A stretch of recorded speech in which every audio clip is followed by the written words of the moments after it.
Hello, everybody. Anthony Aniano here from RotoBaller Radio and RotoBaller Radio with your fantasy baseball waiver wire for the week beginning Monday, June 3rd.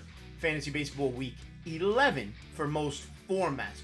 Full disclosure, recording this on Thursday, May 30th, so obviously some numbers can change. Injuries, unfortunately, can occur. Players can get demoted, recalled, whatever it may be, so be aware of that.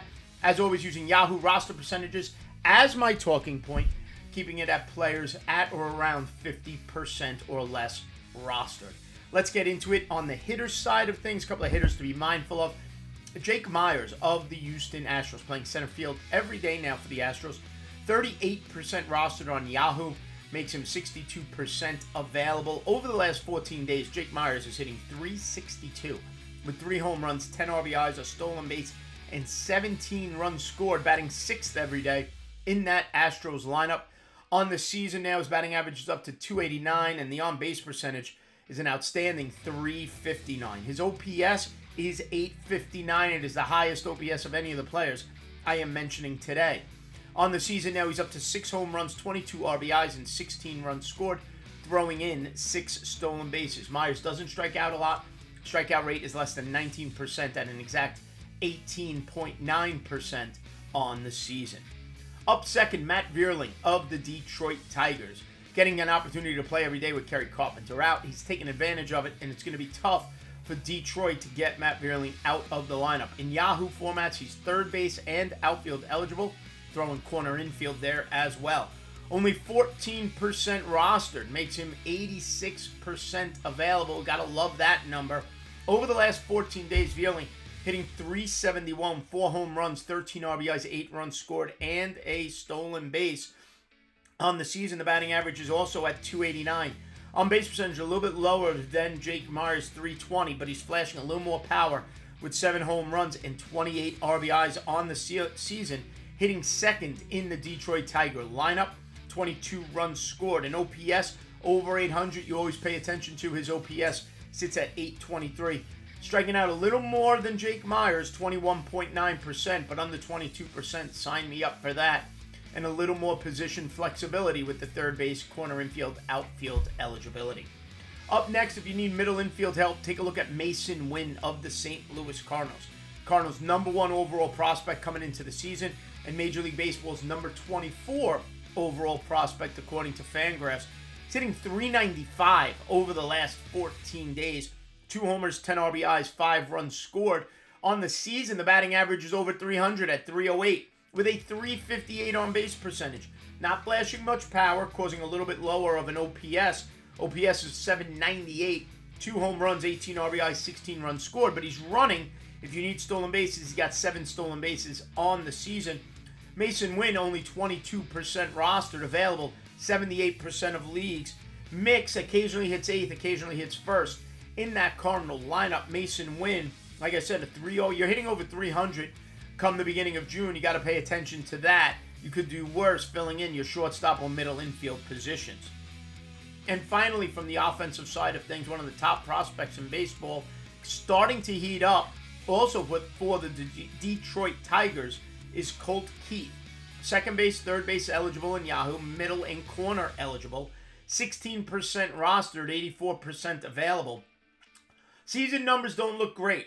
.231 batting average, a home run, 17 RBIs, 3 stolen bases, OPS 581. But there's numbers I like.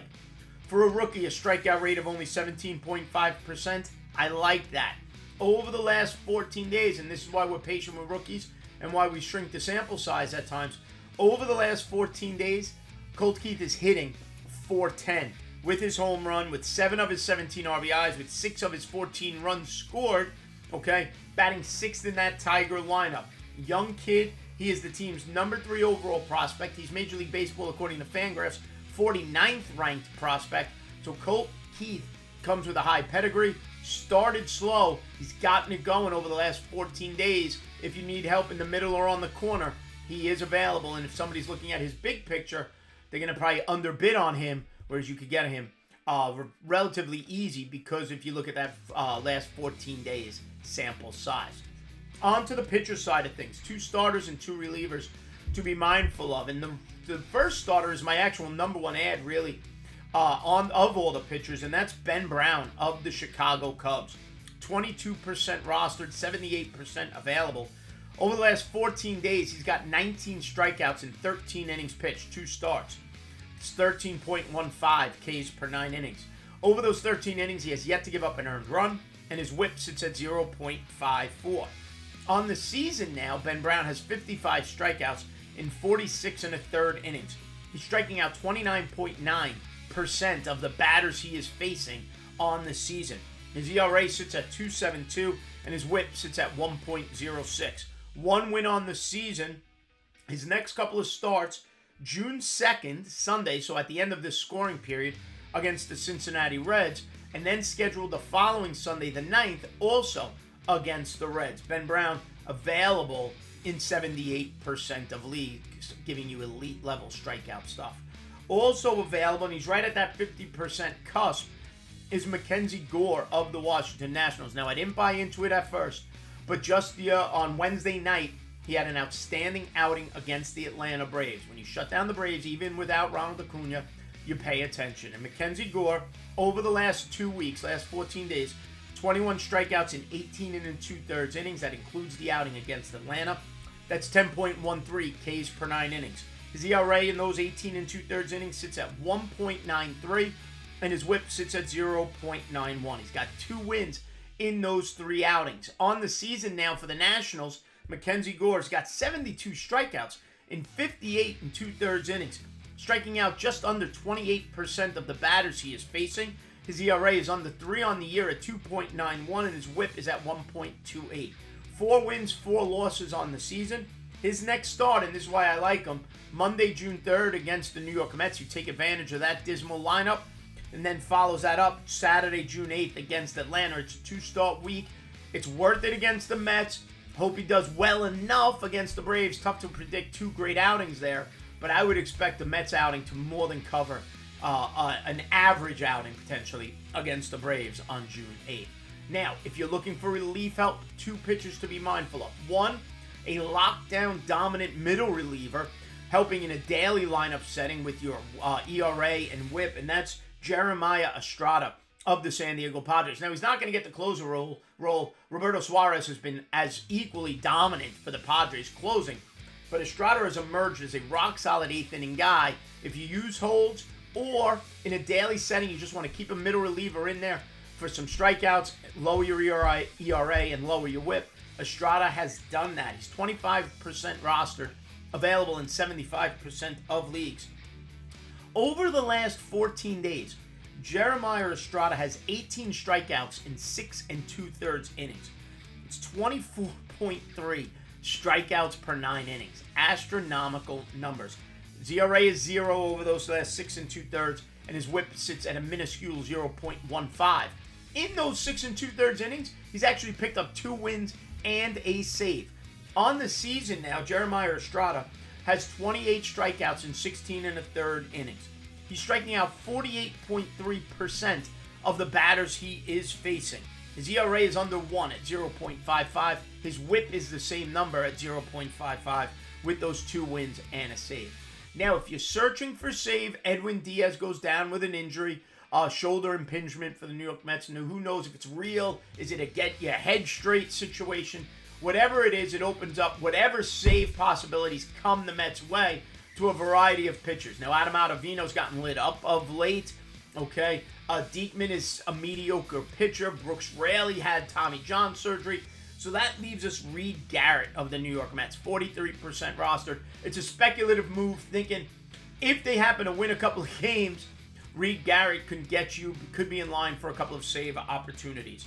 Over the last 14 days, he hasn't been great. He got lit up in that one game, but he does have 8 strikeouts in 6 and 1/3 innings. His ERA is close to 10 over those 6 and 1/3 innings. He has, like I said, hasn't been great, but on the season, 14.16 Ks per 9 innings. That's 43 strikeouts in 27 and 1/3 innings. ERA 2.63 on the year, still respectable. Whip 1.35. He does walk over 4 batters per 9 innings. On the year, 5 wins, 2 saves. If the Mets are in line for a save, it's going to be interesting to see who Carlos Mendoza goes to. It could be Reed Garrett. That would be the ad for me if I'm speculating who that person will be. So to recap, my Week 11 Fantasy Baseball waiver wire hitters include Jake Myers of the Houston Astros, Matt Vierling of the Detroit Tigers, Mason Wynn, shortstop, St. Louis Cardinals, Colt Keith, second base, third base, Detroit Tigers. On the pitching side of things for Week 11, Ben Brown, Chicago Cubs, Mackenzie Gore of the Washington Nationals, and relievers Jeremiah Estrada and Reed Garrett of the New York Mets. All right, everybody. As always, thanks for watching. Don't forget, head over to rotoballer.com right now. Sign up for our baseball premium pass or any other premium pass, including your upcoming fantasy football season. Use the promotional code ACES and save at checkout. Download the RotoBaller app. It's free. Take advantage of that. And like and subscribe right here to the RotoBaller YouTube channel. Give me a follow on Twitter at Aniano Fantasy. And we will see you next time right here on RotoBaller Radio.